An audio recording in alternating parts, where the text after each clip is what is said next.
en v bistvu nekompliciran bolnik za covidom, ki pristane v intenzivni terapiji, že v samem štartu dobi vsaj 10 različnih zdravil.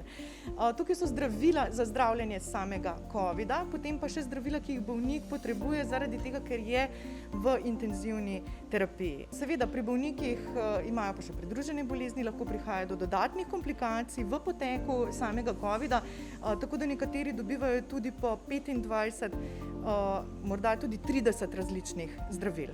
To so tako imenovani perfuzorji ali črpalke, pod katerih dovajamo zdravila. Zdaj, če tlele pogledamo, tukaj imamo zdravila za uspavanje in pa proti bolečinam. Tlele je infuzija, navadne fiziološke raztopine. To so zdravila, z katerimi potem višamo krvni tlak zaradi stranskega učinka zdravil za uspavanje. To je infuzija aktrapida, z katerim reguliramo inzulina, z katerim reguliramo vrednosti krvnega sladkorja v krvi. To pa je analog metilprednizolona, ki ga dobijo vsi bolniki za zdravljenje covida. Velik delež bolnikov s covidom, ki se zdravijo na intenzivni enoti, v poteku zdravljenja utrpi tudi dodatno suprainfekcijo povzročeno z bakterijami, kar pomeni, da potem potrebujejo še dodatno zdravljenje z vsaj enim antibiotikom.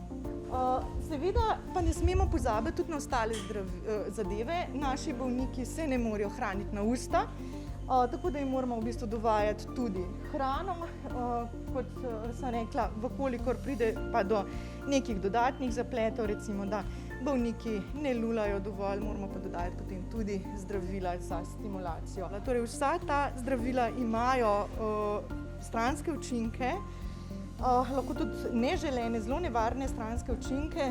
Še vseeno je izredno pomemben poudarek, da intenzivno terapijo potrebuje le približno 20% cepljenih in tudi tisti cepljeni, ki potrebujejo intenzivno terapijo, niso zdravi ljudje, imajo vrsto pridruženih bolezni ali pa oslabljen imunski sistem. Jaz bi ponovno apelirala na vse, da bi se odločili za cepljenje proti covidu, s čimer bi pač preprečili take posledice, kot smo jih zdaj prepogosto priča.